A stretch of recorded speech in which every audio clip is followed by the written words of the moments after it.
어느 부부가 약간 다투고 싸움을 했습니다.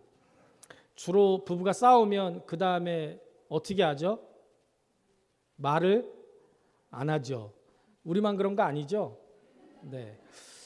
우리 김유진 집사님 댁에 신방을 갔더니 김유진 집사님 댁도 똑같더라고요. 말을 안 하시더라고요. 그래서 사람 사는 거 다 똑같구나 그렇게 생각을 했습니다.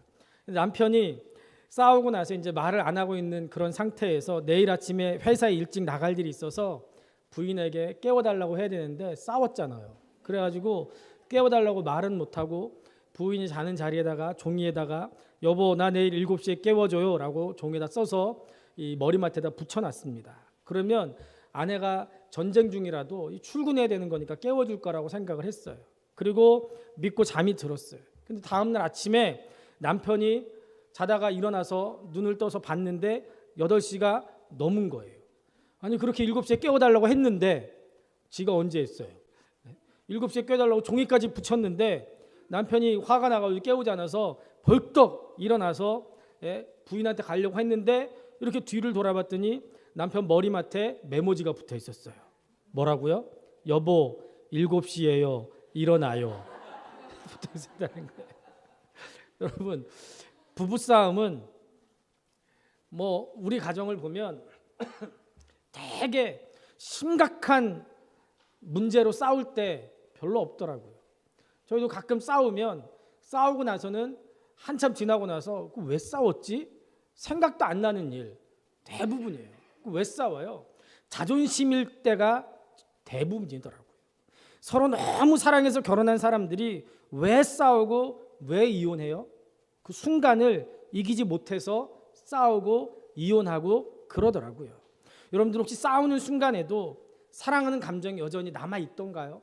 아니면 싸우는 순간에는 이 사람을 사랑하는 그런 감정 어디다가 맡겨버리고 그런 마음 하나도 없이 그냥 미워하는 마음으로 서로 물고 뜯고 싸우는가요? 어떠신가요? 여러분 우리 신앙의 문제가 뭡니까?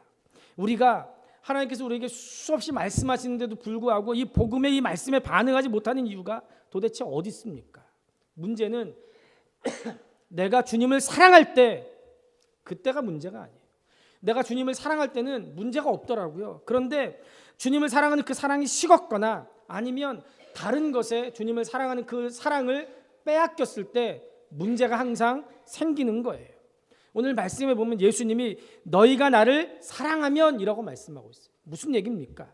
사랑하면 반응하는데 사랑하면 말씀에 순종하는데 사랑하지 않기 때문에 말씀에 반응하지 않고 사랑하지 않기 때문에 말씀대로 살지 않는다는 거예요. 여러분 우리가 하나님을 사랑하지 못하는 그 순간 말씀을 지킬 힘이 없습니다. 복음에 반응하지 않는다는 거예요. 우리 신앙 문제의 답은 복음을 모르는 데 있는 것이 아니라 복음에 반응할 능력을 상실하는 데 우리 신앙의 문제 대부분의 문제가 있습니다. 교인 수 1만 명의 미국 대형교회 목사가 노숙인이 됐던 이야기가 페이스북이라든지 이런 인터넷 사이트를 강타했던 적이 있습니다. 그때 그 얘기를 제가 그대로 한번 가져와서 읽어보겠습니다. 예레미야 스티펙이라는 목사는 어느 일요일 오전 자신이 담임 목사로 부임하게 되는 한 교회 근처에서 노숙자로 변신해 주변을 어슬렁거렸습니다. 하지만 교인 중 그에게 다가와 말을 걸어온 사람은 불과 3명에 불과했습니다. 스티펙 목사는 교회로 향하는 교인들에게 음식을 사려고 하니 잔돈 좀 달라고 했지만 어느 누구도 관심을 가지지 않았습니다. 예배 시간이 되어 교회에 들어간 스티펙 목사는 맨 앞자리에 앉았지만 예배위원들의 저지를 받고 차가운 시선을 받으며 맨 뒷자리에 겨우 착석하게 됩니다. 이후 그 새로운 목사가 부임했다는 광고 시간이 됐습니다. 맨 뒷자리에 스티펙 목사는 노숙인 차림 그대로 강단에 올라갔고 교인들은 경악스러워했습니다. 그는 곧장 마태복음 25장 31절부터 40절까지를 읽어 내려갔습니다. 내가 줄일 때에 너희가 먹을 것을 주었고 목마를 때에 마시게 하였고 나그네 되었을 때에 영접하였고 여기 내 형제 중에 지극히 작은 자 하나에게 한 것이 곧 내게 한 것이니라. 이 구절은 예수 그리스도의 양과 염소 비유의 한 부분입니다. 누가 양이고 누가 염소인지를 단적으로 이게 보여주는 그런 말씀이에요. 스티펜 목사가 이 말씀을 마치니까 회중들은 무언가에 심하게 얻어맞은 듯한 그런 표정을 하고 있었습니다. 교인들 중에 흐느껴 울면서 회개하는 사람이 속출했고 부끄러움에 고개를 떨구는 교인들이 대부분이었다고 합니다. 스티펜 목사는 이날 오전 자신이 겪었던 것을 말하면서 오늘 아침 교인들이 모이는 것을 봤습니다. 하지만 예수 그리스도의 교회는 아니었습니다. 세상에는 교인들이 많습니다. 그러나 제자는 부족합니다. 여러분들은 언제 예수님의 제자가 될 것입니까? 라는 말을 남겼습니다. 이 이야기의 마지막은 이렇게 끝납니다. 그리스도인이 된다는 것은 당신이 믿는 것 이상이다. 그것은 이웃과 함께 그리고 옆에서 사는 것이다 는 말로 끝납니다. 저도 목사지만 우리 아버지가 개척교회 목사할 때 그렇게 교회에 찾아오는 사람들이 많았어요. 개척교회 뻔한데도 사람들이 개척교회 찾아와서 하는 레파토리가 똑같아요. 서울에 일자리를 구하러 왔는데 일자리는 구하지 못하고 돈은 떨어지고 그래도 고향에 가면 내가 돈을 붙여줄 테니까 차비만 좀 주십시오. 뻔해요. 그 차비 받으면 가서 술 마시거든요.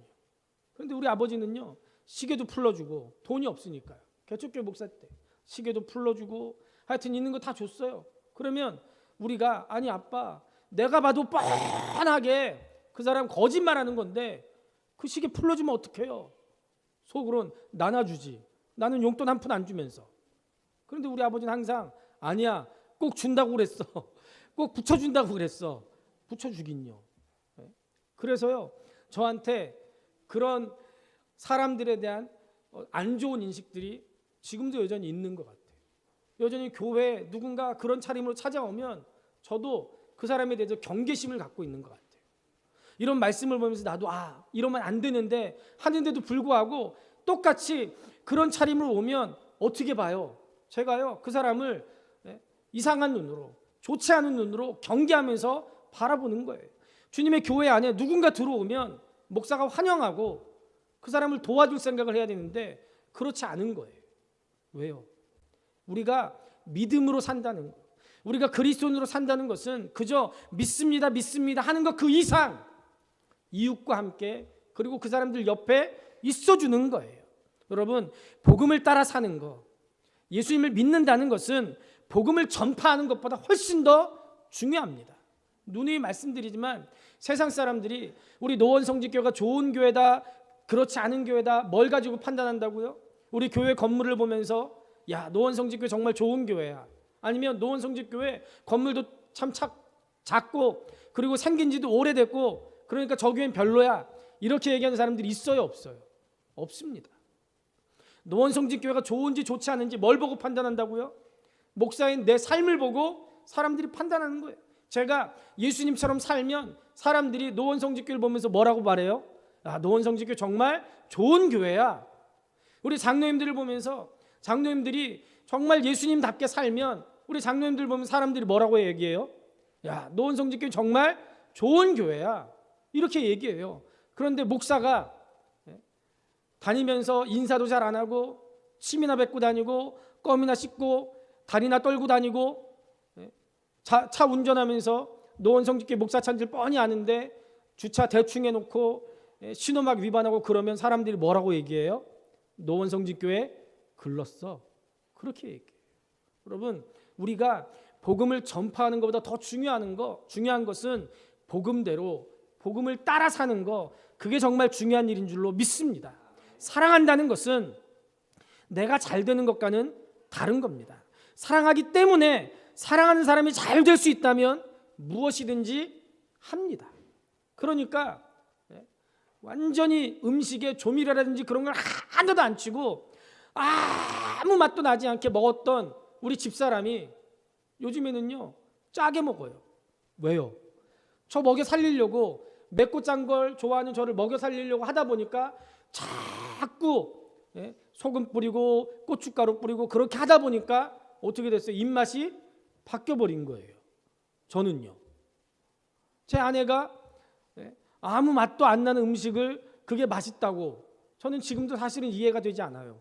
그게 무슨 맛인지. 그러나 제 아내가 그걸 좋아한다니까 어떻게 해요? 살려면 먹어야죠. 그래서 그걸 먹다 보니까 지금은 어떠냐면요, 제가 오히려 우리 집사람보다 더 입맛이 싱거워졌어요. 우리 집사람은 이게 뭐가 짜다고 그래? 그런데 저는요, 짜서 못 먹겠어요. 서로 맞춰가는 거, 이게 사랑하는 거 아닌가요? 자기가 좋아하는 거, 자기가 성공해야 되고 자기가 이래야 되는데, 사랑하기 때문에 그 사랑하는 사람을 위해서 내가 포기하는 거예요. 내 고집, 내 욕심 내려놓는 거예요. 여러분들, 예수님의 팬입니까? 아니면 예수님의 제자입니까? 팬과 제자, 이 둘의 차이가 뭐예요? 팬은 자신이 열광하는 것에 반응하지만 일생 함께 뛰는 선수가 되지는 못해요. 자기의 기호가 바뀌면 언제든지 등을 돌릴 수 있는 것이 팬이죠.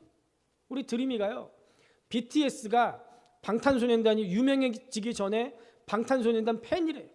집에다가 자기 방에다가 막 포스터를 막 걸어놓고 난리도 아니었어요. 그래가지고 제가 그랬어요. 야, 이게 얘가 누군데 이렇게 좋아해? 생긴 것 잘생긴 애들 하나도 없더만. 그랬더니 아니래, 세상 잘생겼대요. 그러면서 자기는요 절대로 변하지 않을 거래요. 그래서 그랬어요. 제가 웃기지 마라. 너 1년만 있어봐. 분명히 얘네보다 더 괜찮은 애들 나오면 바뀔걸. 자기는 일사각오의 마음으로 방탄소년단 팬이래요. 절대로 안 바뀐대요. 웬걸요? 얼마 안 있다가 워너원이 나왔잖아요. 방탄소년단 포스터는 어디로 가버렸어요. 워너원 붙어 있어요. 그래서 제가 그랬죠. 야, 워너원 그렇게 좋냐? 1년만 있어봐라. 절대로 안 바뀐대요. 자기가 1년 전에 방탄소년단한테 그렇게 얘기했던 건 새까맣게 잊어버렸어요. 근데 워너원은 좀 오래 가는 것 같아요. 아직 좋아한대요. 근데 얼마 안 있으면 아마 워너원 어디로 가버릴걸요? 이게 팬이에요. 이게 팬이에요. 그런데 제자는 뭐예요? 십자가를 지고 따라갑니다. 자신을 부인합니다. 왜요? 그분을 사랑하기 때문에 그래요. 우리는 하나님을 믿으면서 예수님을 따라가면서 번영을 꿈꾸지만, 예수님은 이 땅에서 사역하실 때 우리에게 번영을 약속하기보다는 네가 나를 사랑한다면 내 명령을 따라라 라고 그렇게 말씀하셨어요. 이 명령이 무슨 의미입니까? 누가복음 9장 23절에 이렇게 말씀하셨어요. 또 무리에게 이르시되 아무든지 나를 따라오려거든 자기를 부인하고 날마다 자기 십자가를 지고 나를 따를 것이니라. 우리가 예수님을 믿는 차원이 아니라 복음 앞에 반응한다는 것은 네가 나를 사랑하면 이라는 전제 조건이 있어요. 예수님은 우리에게 분명히 말씀하십니다. 너희들이 나를 사랑한다면, 너희들이 내 제자가 되길 원한다면 와서 죽자, 와서 죽어라 라고 말씀하시는 거예요. 여러분들, 예수님이 말씀하신 이 죽음은 우리의 생명만을 얘기하는 건 아닙니다. 우리가 버려야 될 모든 것을 의미하는 거예요. 사랑하지 않는 사람은 명령 따를 수 있어요? 그 명령을 왜 따라요? 따를 수 없어요. 히틀러가 잘못한 걸 보고 히틀러를 암살하려고 했다가 그 계획에 들통나서 순교당한 디트리트 보네포 목사님은 그리스도가 한 사람을 부르실 때는 그에게 와서 죽으라고 하신다라고까지 말했습니다. 정상적인 그리스도인의 삶은 다름 아니라 십자가를 지는 삶입니다. 누구의 십자가가 더 가벼운지 더 무거운지 그건 문제가 되지 않아요. 우리가 지금 져야 되는 십자가, 우리가 지금 죽어야 되는 성질, 우리가 지금 포기하고 희생해야 되는 것들, 하나님을 사랑하기 때문에 내려놓아야 되는 이 모든 것들을 포함하고 있는 거예요. 내려놓고 우리에게 주어진 십자가를 바라보는 것이 복음 앞에 서 있는 우리의 건강한 신앙의 모습인 줄로 믿습니다. 그런데 여러분들, 십자가가 쉬워요? 쉽지 않습니다. 십자가는 주님의 제자가 돼서 주님을 따르겠다고 삶을 완전히 드린 목사에게도 쉽지 않습니다. 때로는 우리에게 고난과 고통을 예견하기도 하기 때문에 십자가 만만하게 볼 수 없는 일이에요. 그런데 전도서 11장 4절에 굉장히 재미있는 말씀이 있어요. 풍세를 살펴보는 자는 파종하지 못할 것이요 구름만 바라보는 자는 거두지 못하리라. 무슨 얘기입니까? 환경을 바라보고 때가 되면 할 거야, 환경이 만들어지면 할 거야, 부자 되면 할 거야, 좀 자유로워지면 할 거야, 어른 되면 할 거야, 장로 되면 하지 뭐, 이러는 사람들은 할 수 있다고요? 못한다고요? 못한다는 거예요. 환경을 바라보면 우리가 할 수 있는 일 없어요. 그런데 복음으로 산다는 것은 우리 인생의 주인이신 하나님을 바라보며 산다는 거예요. 그리고 그 결과도 역시 하나님께 있음을 믿기 때문에 내가 볼 때는 아직 때가 된 것 같지 않고 내가 볼 때는 나는 아무것도 할 수 없을 것처럼 보이지만 하나님을 믿는 믿음으로 용기 있게 발걸음을 내딛는 거예요.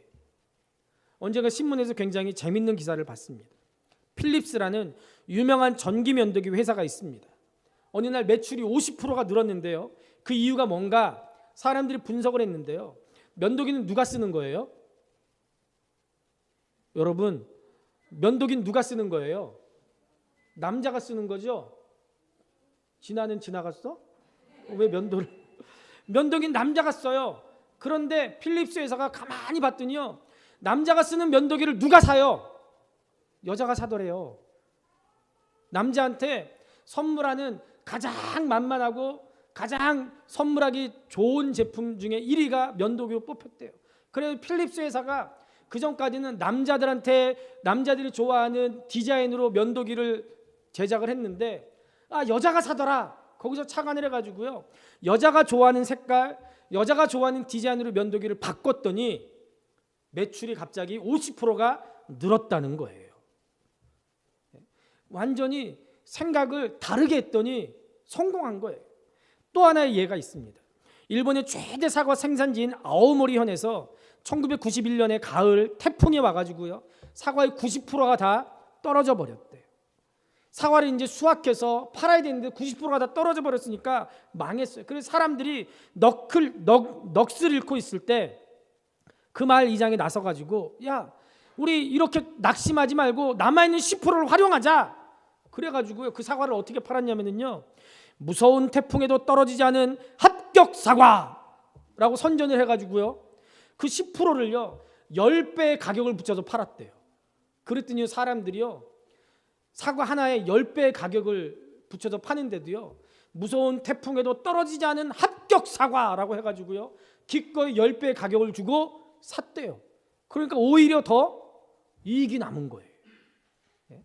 여러분, 우리가 말씀대로 살면 이 시대에 손해본다라는 두려움이 있습니다. 악한 세상에서 그리스도인으로 살아가는 것은 불가능해. 말씀대로 우리가 어떻게 살아야? 적당히 타협해야지. 목사님은 세상에서 직장에서 직장 생활을 안 해보셨으니까 강단에만 있으니까 교회에만 있으니까 그런 말씀 쉽게 하시죠. 목사님 한번 강단에서 내려와서 직장에서 한번 살아보십시오. 그렇게 얘기하는 사람들 있을지도 모르겠어요.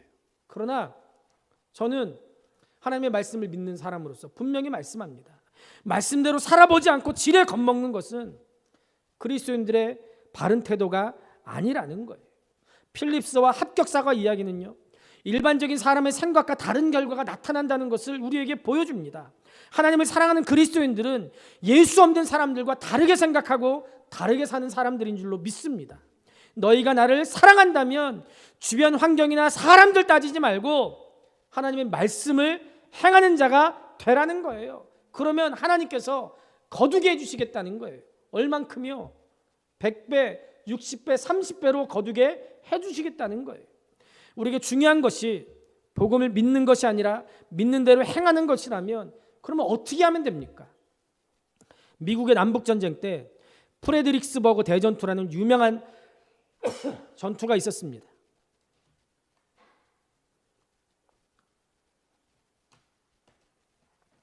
육탄전까지 치르고 수많은 부상자들을 중간지대에 남겨놓고 남군과 북군이 쌍방의 후퇴해서 대치하고 있었어요. 그런데 그때 북군 중에 병사 하나가 물통을 들고 병사들이 쓰러져 있는 그 중간지대로 달려나갔습니다.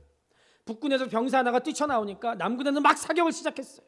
그런데 이 병사가 목숨을 걸고 남군이고 북군이고 가리지 않고 부상자들, 쓰러져 있는 사람들에게 수통에서 물을 들고 가가지고 물을 마시게 하는 장면을 보더니 남군에서 사격을 중지했어요.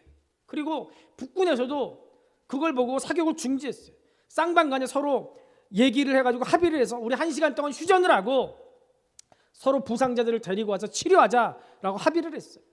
그러면서 남군에서 북군에서 서로 나와가지고 자기 부상병들을 데려가면서 남군의 장교 하나가 이 북군 병사에게 물어봤습니다. 너 이름이 뭐냐? 그랬더니 북군 병사가 이렇게 대답했어요. 내 이름은 그리스도인입니다. 네 이름이 뭐냐? 라고 물어봤을 때 이 사람이 자기 부모가 자기에게 준 이름 얘기하지 않았어요. 그때 이 북군 병사는 자신의 목숨을 걸고 죽어가는 병사들을 향해서 달려가게 한 그 이름, 그것을 얘기했습니다. 그에게 그리스도인이라는 이름은 절대로 싸고 편리한 이름, 아무렇게나 불려지는 이름, 그냥 명칭만 있는 그런 이름이 아니었어요. 목숨을 걸고 지켜야 되는 그런 이름이었습니다. 자신의 전 존재를 건 그런 이름이었어요. 여러분, 오늘날 한국교회가 이렇게 세상에 손가락질을 받고 한국 기독교인들이 말 따로 행동 따로 이중인격자라는 그런 손가락질을 받고 예수 믿는 것들은 물에 빠져도 입만 동동 뜰 거야 라는 그런 조롱 섞인 말을 듣는 이유는 바로 이런 진짜 그리스도인들이 있지 않기 때문에, 아니 있어도 많지 않기 때문입니다. 저는 아브라함이 하나님 앞에 소돔성을 위해서 기도할 때 의인 10명만 있다면 하나님이 소돔성을 멸망하지 않겠습니까? 그 말씀을 볼 때마다 만약에 하나님이 지금 대한민국 수도 서울을 보면서 내가 의인 10명만 있다면, 그렇게 하신다면 하나님이 과연 의인 10명을 대한민국 수도 서울에서 찾을 수 있을까? 자신이 없습니다.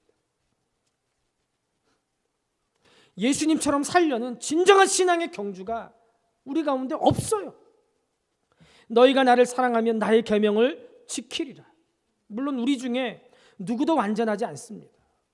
이렇게 떠들고 있는 목사도 저도 여러분들 앞에 수없이 실수를 하고 수없이 많은 사람들 실망하게 하고 하나님 앞에 수없이 많은 죄를 짓습니다.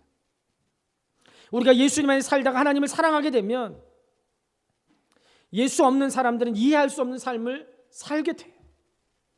세상과는 완전히 다른 방식으로 완전히 다른 가치를 추구하면서 살게 됩니다. 그게 예수님을 닮아가는 삶인 줄로 믿습니다. 우리가 복음에 반응할 수 있는 이유는 하나님을 사랑하는 우리가 복음에 반응하면서 계명을 지키기 위해, 말씀을 지키기 위해서 몸부림칠 때 하나님께서 우리를 그냥 내버려 두지 않고 우리를 인도하시고 우리 삶을 이끌어 가시고 우리가 함께 하시고 결국 우리에게 좋은 것을 주실 거라는 믿음이 있기 때문인 줄로 믿습니다. 이것은 그저 우리가 무대포로 믿습니다 하는 게 아니고 하나님이 약속하신 사실인 줄로 믿습니다. 문제는 우리가 이 복음에, 이 말씀에 반응하지 않기 때문에 삶에서 하나님과의 관계가 단절되고 있다는 거예요. 예수 믿어서 우리가 하나님의 자녀, 하나님의 백성이 됐음에도 불구하고 우리 아버지신 하나님과 우리가 단절된 거예요. 하나님과 교제가 없는 거예요. 우리가 하나님 앞에 나와서 예배 드린다고 하면서도 이 예배 드리는 이 시간조차도 하나님을 만나지 못하고 돌아가는 사람들이 얼마나 많이 있는지 몰라요. 여러분, 힘들기는 하지만 누군가에게 질책을 받고 꾸지람을 들을 때 그 관계는 살아있다는 거죠. 몇 년 전에 제 아내가 페이스북에다 제 얘기를 썼어요. 제가 한 청년과 통화를 할 때 그 청년한테 뭐라고 막 혼냈나 봐요. 그리고 나서 전화를 끊고 나서 제 아내에게 제가 그랬습니다. 와, 이 녀석 정말 괜찮은 녀석이야. 그랬더니 우리 집사람이 그러더라고요. 그 얘기는 나한테 하지 말고 그 청년이 있을 때 얘기해. 그러더라고요. 그래서 제가 그랬죠. 쑥스럽게 걔가 있는 데서 이 얘기를 어떻게 해. 그랬어요. 그랬더니 그 일이 있고 나서 제 아내가 최 목사님은 정말 사랑하고 관심 있는 청년들은 막 혼내고 막 갈구고 그런다는 글을 썼어요. 그러면서 최 목사님한테 혼났으면 아, 목사님이 나를 사랑하는구나 이렇게 생각하라는 그런 글을 썼습니다. 정말 그래요. 제가 사랑하고 관심이 있기 때문에 혼내기도 하고 자꾸 부르기도 하고 만나면 보고 싶었고 만나면 좋은데 만나면 아, 너 정말 괜찮은 애야. 내가 너 사랑해. 이런 얘기 간질간질 오니까 못하고 뭐라고 하는 거예요? 야, 너 자전거도 못하도 이렇게 2번이나 연습을 해야지 돼? 아유, 그동안 자전거도 안 배우고 뭐 했어? 이렇게 얘기하는 거예요.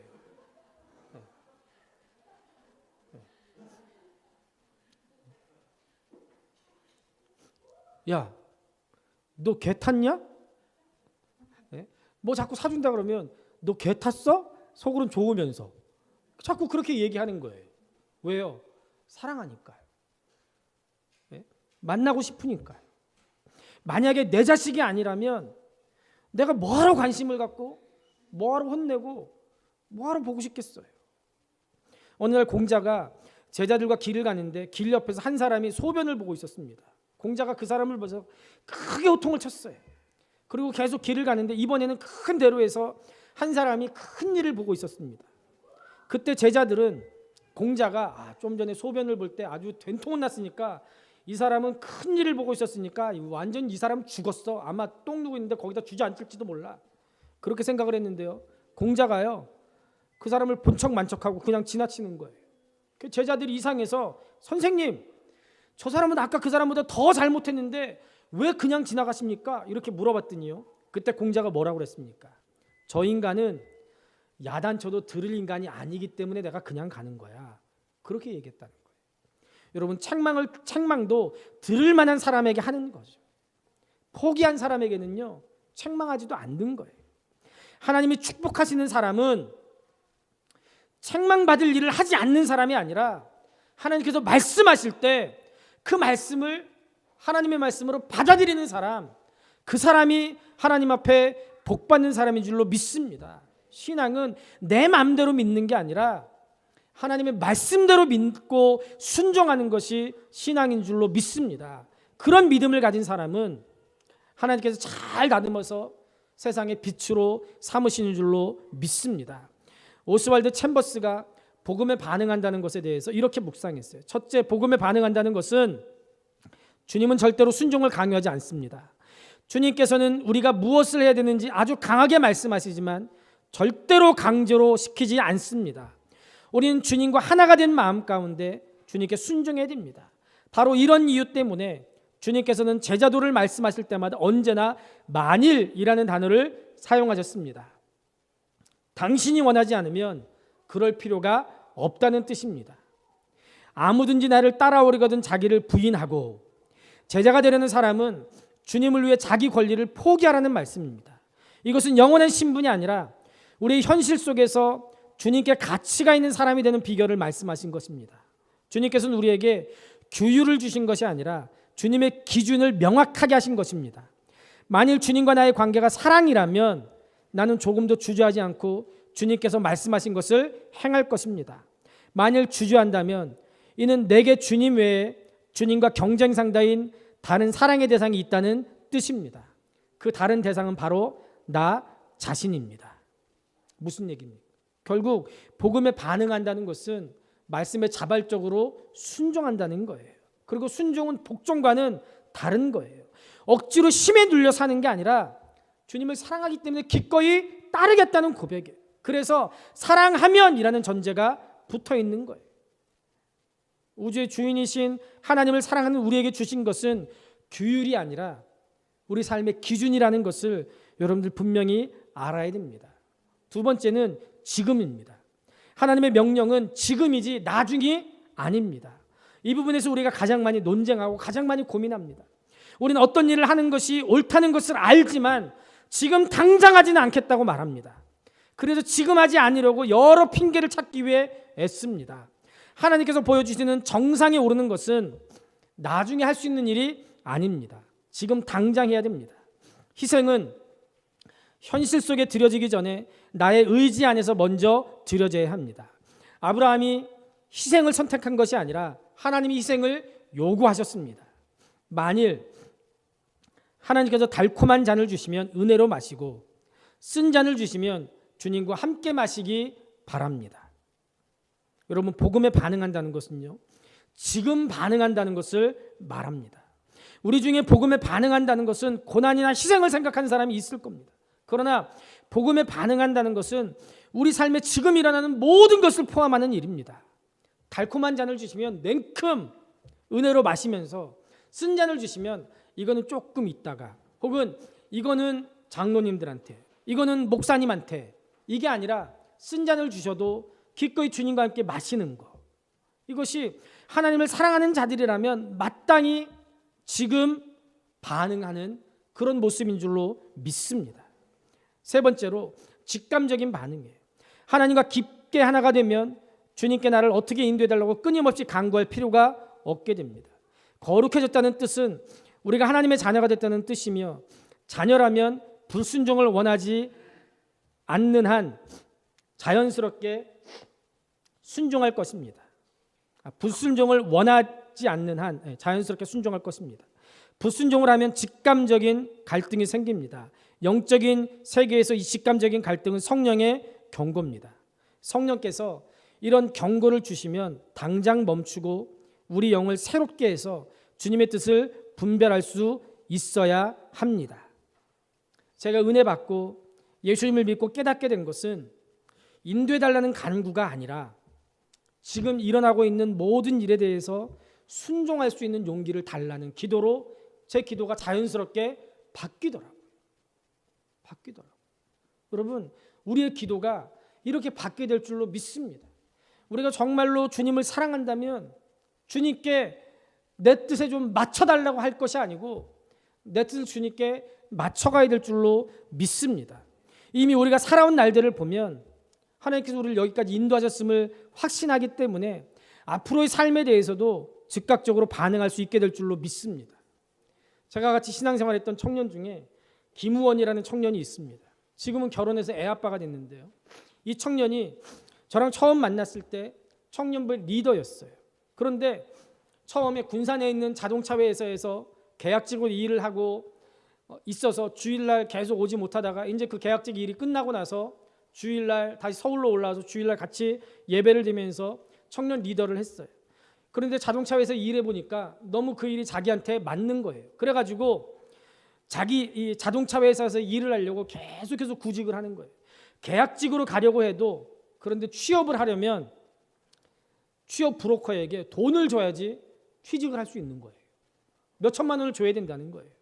그런데 이 친구가 리더를 하고 말씀으로 훈련받으면서 하나님께서 그런 마음을 주신 거예요. 너 그리스도인인데 돈을 주고 취업하는 거 그거 부당한 방법 아니냐? 하나님께서 원하시는 방법 아니지 않냐? 그런 마음을 주신 거예요. 그래가지고 돈을 주면 금방 취업할 수 있었어요. 왜냐하면 자동차 회사에 높은 자리에 자기 친척 어른이 있었거든요. 그 어른이 돈 얼마만 갖고 오면 내가 너 취직시켜줄게. 그런데도 이 친구가 그걸 거부하는 거예요. 하나님의 방법이 아니라는 거예요. 만약에 내가 그렇게 돈을 주고 취업을 하면 누군가가 정당한 방법으로 열심히 이 회사에 들어오려고 하는 그 사람의 기회를 내가 뺏는 거 아닙니까? 이거 하나님이 기뻐하는 일 아닙니다.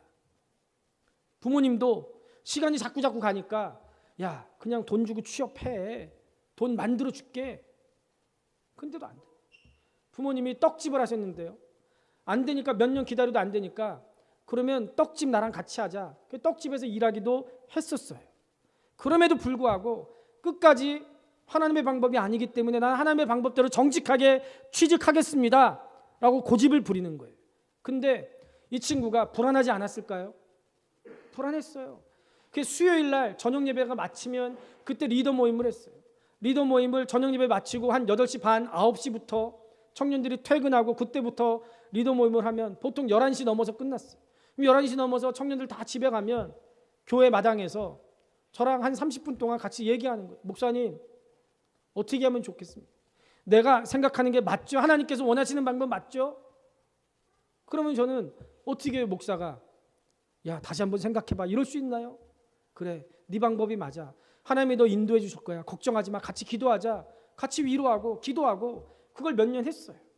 그런데 불안하지만 유혹이 있었지만 믿음의 선한 싸움을 싸웠더니 마침내 하나님께서 정직한 방법으로 하나님의 방법으로 직장의 문을 열어주셔서 원하는 직장에 취직이 됐어요. 그래서 결혼까지 해서 지금은 애도 낳고 행복하게 잘 살고 있어요. 취직을 하더니 직장에서 예를 들면 서울랜드에 직원들 싸게 가라고 표를 싸게 이렇게 팔면 그거 꼭 6장을 사가지고 저한테 주는 거예요. 목사님 이거 갔다 오세요. 싸게 샀어요. 주더라고요. 아주 좋은 온천 콘도 그것도 굉장히 비싸다고 하더라고요. 몰랐는데 그것도 목사님 이거 회사에서 싸게 나와서 제가 샀어요 하면서 6인실 가서 하라고 주고 항상 그렇게 하면서 베풀면서 사니까 하나님께서 인도해 주시더라고요. 세상은 세상의 방법이 있고 하나님을 사랑하는 사람들에게는 복음에 반응하면서 살아가는 방식이 있습니다. 그리고 그 방식대로 살면 하나님께서 절대로 그냥 혼자 내버려 두지 않습니다. 물론 쉬운 일은 아니에요. 우리가 복음에 반응하며 산다는 것은 어쩌면 뼈를 깎는 것보다 더 아프고 어렵고 힘든 일일지도 모르겠어요. 그러나 복음에 반응하지 않는다면 그 어떤 일도 내 삶에 일어나지 않습니다. 실패할 수도 있고 실수할 수도 있지만 그것은 복음에 반응하는 자만 누릴 수 있는 특권입니다.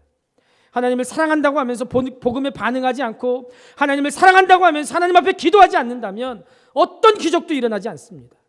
우리가 하나님 앞에 반응하면 우리가 틀릴 때 하나님께 채찍을 가하실 것이고 우리가 옳은 길을 간다면 그 일을 도와주실 것이고 우리는 매일매일의 삶에서 하나님을 체험하게 될 줄로 믿습니다. 여러분이 하나님을 사랑한다면 지금 직감적으로 복음에 반응하십시오. 반응하지 않는 자에게 어떤 결과도 체험도 기적도 존재하지 않는다는 거 기억하십시오. 홍해는 모세가 지팡이를 들어 쳤을 때 갈라졌고 요단강은 믿음으로 발을 디뎠을 때 갈라졌습니다. 베드로는 풍랑 중에 두려웠지만 그 바다 위에 발을 내디뎠을 때 무리를 걸었습니다. 물고기 2마리와 빵 5개로 5,000명을 먹이신 것은 빵을 나누라 라는 말씀에 순종해서 빵을 나누기 시작할 때 일어난 일이었습니다. 성경에 나오는 수많은 기적들은 복음에 반응할 때 일어난 일이었습니다. 반응하지 않는 자에게는 지금도 그 어떤 일도 일어나지 않습니다. 강단을 통해서 하나님께서 말씀하실 때 여러분들 믿음으로 반응할 수 있기를 주님의 이름으로 축복합니다. 6월 30일에 새생명 축제를 하는데 나랑 상관없다고 생각하지 마시고 반응하십시오. 지금 당장 순종하세요. 기도해야 되는데 피곤하다고 미루지 말고 지금 당장 하나님 앞에 무릎 꿇으십시오. 하나님의 말씀에 의지해서 말씀에 반응해서 하나님의 역사를 이루는 하나님의 사람들이 모인 하나님의 공동체 우리 노원 성진교회가 될 수 있기를 우리 주님의 이름으로 축복합니다.